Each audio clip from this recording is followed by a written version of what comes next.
அனைவருக்கும் இனிய காலை வணக்கம். மத்தியில் ஆளும் பாஜக அரசு தமிழக மக்களுக்கு இந்த திமுக அரசு என்ன செய்தது என்று கேட்கிறார்கள்.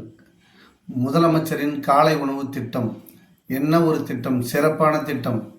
அதாவது நம்ம வீட்டில் உள்ள தாய்மார்கள் கிராமங்களில் வேலைக்கு சென்று விட்டால் அந்த குழந்தைகளுக்கு உணவு காலையில் பசியோடு செல்வார்கள். அதை அறிந்த தளபதி அவர்கள் காலை உணவு திட்டத்தை செயல்படுத்தினார்.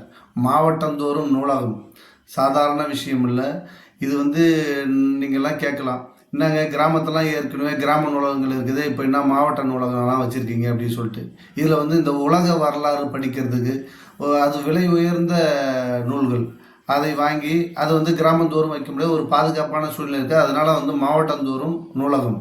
உள்ளாட்சியில் மாற்றுத்திறனாளிகளுக்கு நியமன பதவி, இது எப்படி இருக்கு பாருங்க. நம்ம அவங்களால உடல் நலம் முடியாதவங்க, அவங்க ஒரு எலெக்ஷனில் நின்று அவங்க மக்களை சந்தித்து வாக்கு கேட்கறது சிரமம். அதனால் அவங்களுக்கு நேரடியாக அந்த உள்ளாட்சியில் அவங்க பங்கு பெறலாம். அது மாற்றுத்திறனாளிகளுக்கு நியமன பதவி.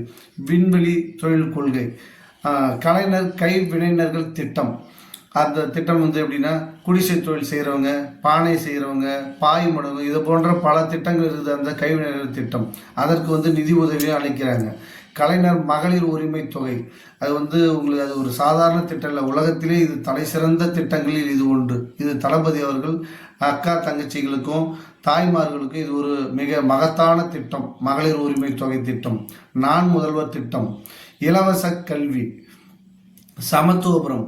வீடு இல்லாதவங்க நம்ம இதுக்கான ஒரு துறையே இருக்குது.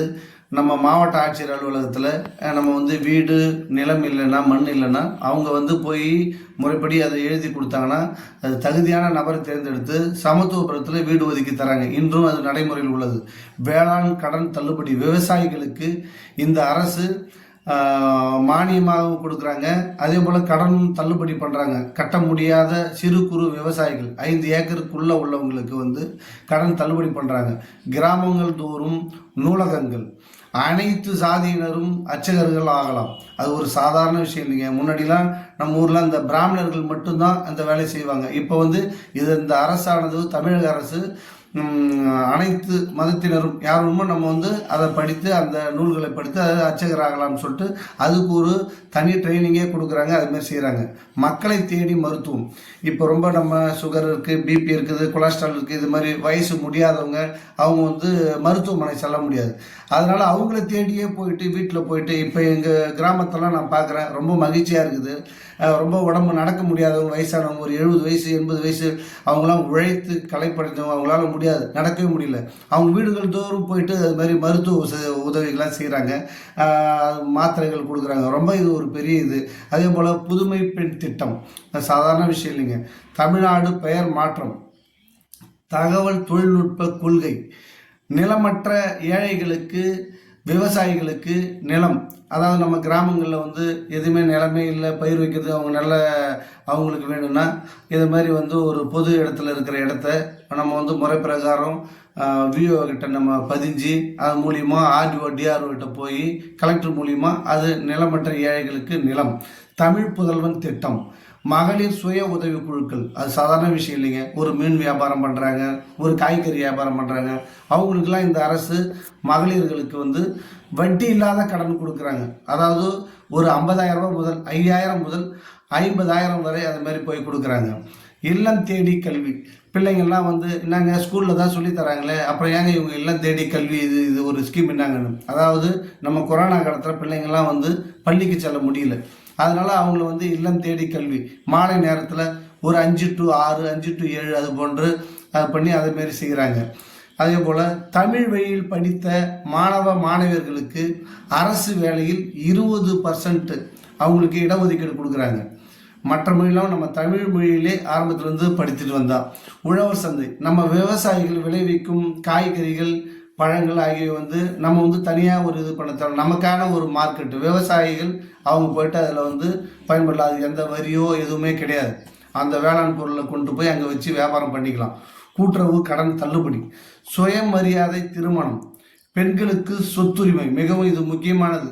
அக்கா தங்கச்சியெல்லாம் இங்கே இருக்கிறீங்க நிறைய பேர், நீங்கள் எதுவும் உங்களுக்கு வந்து இன்றைக்கி இந்த தளபதி ஆட்சியில் வந்து உங்களுக்காக சொத்தில் வந்து அண்ணன் இருக்காங்க, தம்பி இருக்காங்க, அதே போல் நீங்களும் உங்களுக்கும் வந்து அந்த சொத்தில் சம உரிமை கொடுத்துருக்காங்க.